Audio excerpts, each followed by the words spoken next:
So one thing I wanted to ask you is hip hop is viewed as primarily an African American culture or culture created by African Americans, right? So anyone that is not African American are typically viewed as outsiders or guests, like Lord Jamar calls it. Now, I think that there's an issue here because for hip hop, I feel like it's not just what you gain from being in the culture, it's what you give back to the culture, right? It's Okay, check. Yeah, no, all I'm right, saying that. it's like it's a give and take. You know, you benefit off of the culture. It's great that we've that so many people have been able to provide for their families, but you have to pay homage to those that came before you, and and pay respect because they made it possible for you to be able to do what you do now. And many of them weren't able to make the money that you do now. Mm-hmm. Yo, yeah. Check this out. Peace. Let me elaborate on that. Like even like Lord Jamar, right? Ask Lord Jamar who the first person when he used to come out his house and they used to sneak out their house, who they used to come and see. Who's the first person that took him to the rooftop? Who's the first person that he went to a real recording studio to? Who the first person he knew that had all the rhymes that was rhyming? He gonna say me. He gonna say me. And I met him through a good friend of mine's, rest in peace, named Keita Speed. Me and Keita Speed used to be in the group home, Tryon with Mike Tyson and all this when we was young. We all was up in Tryon.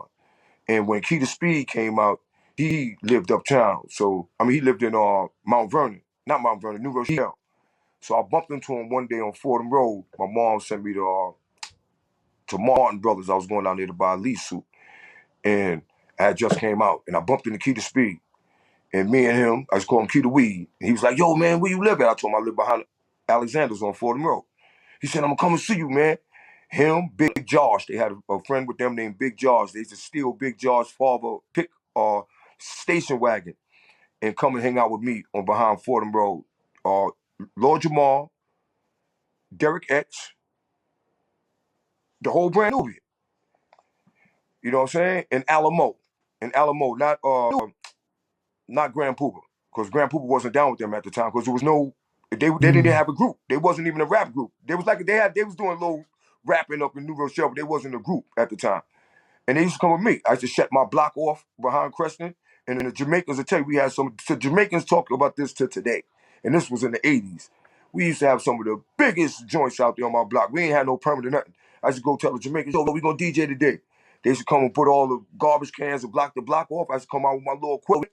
And me, Lord Jamal, Derek X, used to get busy on the mic all day. Wow. I'm talking about rhyme all day in the mic, all day. That's how much you that practice every day. Tomorrow come back with new rhymes.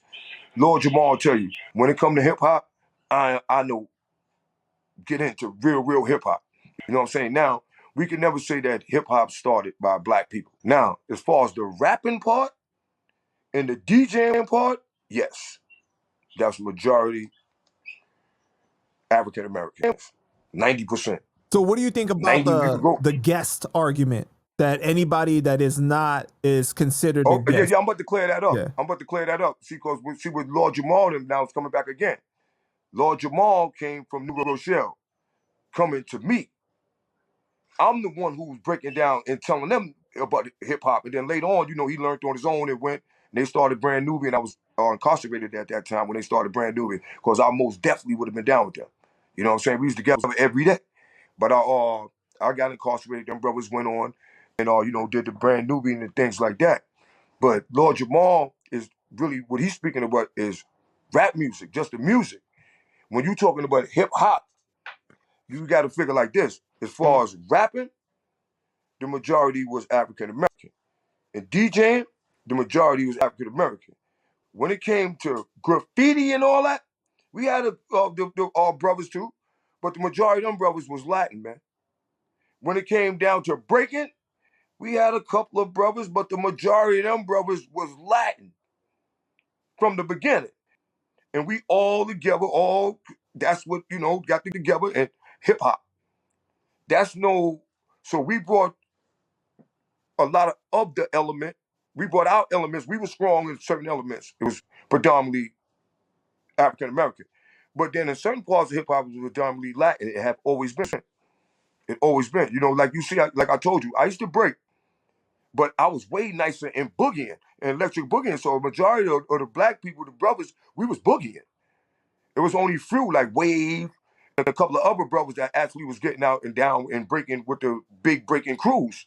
You didn't see too many black brothers in the big breaking crews. So that was our shit. You know, we got busy with the boogie, all of us. But as far as that breaking and hitting that floor and the windmills and head spins, that always been predominantly Latin. And they're a part of hip hop. So the mixture in the thing was always, oh, you know, all of us. But when you got brothers like Fat Joe and them, they just took about one element. Yeah, we gonna get into that, Because but you don't know. I'm trying to understand. Yeah, but if they knew hip hop to the extent that I know hip hop, then they would have been able to clear that up real quick, like I cleared it up. It always was, you know, and even the people that said that, they was trying to put themselves, and that's what they made them wrong.